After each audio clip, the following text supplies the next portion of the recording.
comedy of man.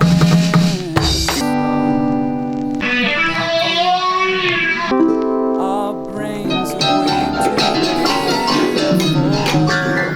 big. Father John Misty, pure comedy. You know, this album's not funny. It's not. If anything, it's more dark funny. It's the opposite of funny, basically.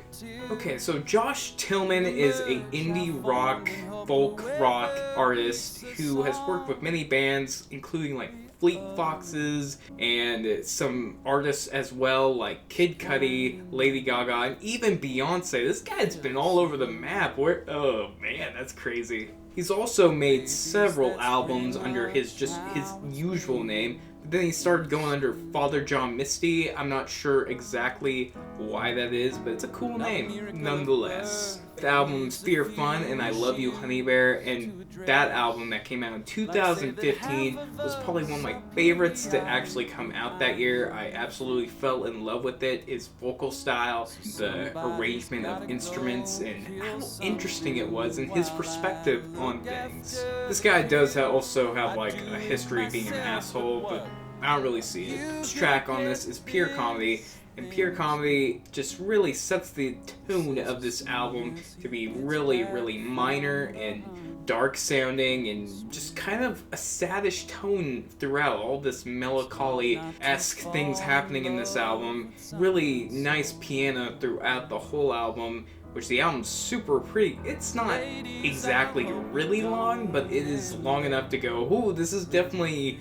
You really have to take time out of your day to listen to this album. What I really like about this album is it has really good acoustics in there, it has some really awesome drums, and when it has an orchestra, it's like a light orchestra. It's more of a texture than anything in this album, and really that's what you get for the majority of this album, and some other background noises to add some layers or some kind of more perspective on a song. Songs on this album like Ballad of a Dying Man that kind of has the concept of aging in there and where you're gonna be in your life. The song is really sad almost because at the end it's basically talking about how he's reflecting on everything and then how he's looking at his news feed and he's just seeing that it's not getting better and he's just leaving the world in a messed up state. This album kind of makes you a little depressed, just a little bit. Then you have songs like Total Entertainment Forever and The Memo that kind of has that more technology base, like we're almost not as social as we used to be, but I guess at the same time we are because we use technology to do that, and it just, all these advancements has just been crazy, and it's kind of just looking at it like, whoa.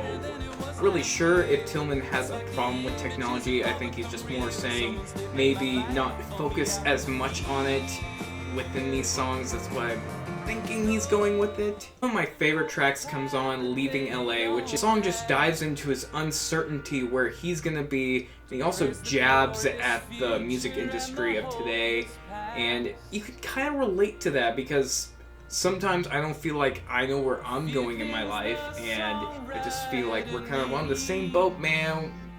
Just gotta pull through.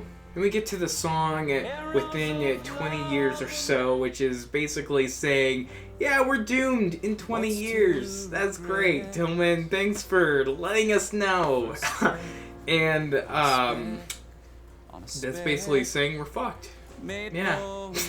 Kind of depressing, but it's written really nicely. What I really love about this album is Tillman basically doesn't hold back how he feels, and you're kind of seeing his perspective on everything. He just takes a big leap in that direction while he's talking about aging, technology, and how the world's changing with environment problems and all these things jammed into one album that seems really cohesive and original, kind of, because some people have touched upon this subject, all these subject matters, but I think he does a super excellent job at it while not coming off to be like a prick or anything about it. Sorry for the language, but really feel like you're being put on this spot while you're listening to this album where you feel this uncertainty with your life also. And maybe that's just me though, because this album really touched me in all the right places and it kind of made me a little depressed today.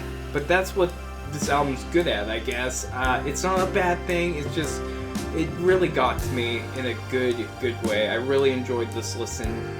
Enjoyed the instrumentations here. I enjoyed the vocal deliveries, even though he doesn't really have a lot of range in his voice, but he really has that great delivery that is just kind of snappy and like a really laid back way. And sometimes he does go up in his pitches, and I like that, especially in Pure Comedy. He has this one moment in the song where he just like belches a little bit, and it's just really good when he does it. It's just, everything is really good about this album. Definitely a 5 out of 5 for me. I wouldn't recommend this to everyone because this is a really slow burn of an album. It's not like this really fun and electrifying album. It's more of an art-ish piece. It's hard to really explain it, I guess. And some of the stuff is repetitive, especially on Leaving LA, but that's kind of the point. It's going for this like one chorus line kind of feel to it, but it's not one chorus line. You just have to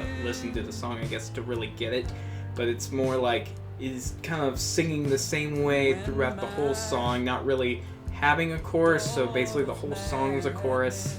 That's how I see it, at least. I do not recommend this to everyone, but this is, yeah, like a 5 out of 5 for me. I love this album. It's freaking fantastic to me. I don't know if I like it more yet than I Love You, Honey Bear, but I do really, really love this album. I think this is the first album I truly have loved this year so far, and I'm hoping there's more to come because we still got Kendrick Lamar, Joey Badass. I mean, that already came out. I should review that, by the way. I know this review is super quick. I think it is. I haven't, you know, edited everything.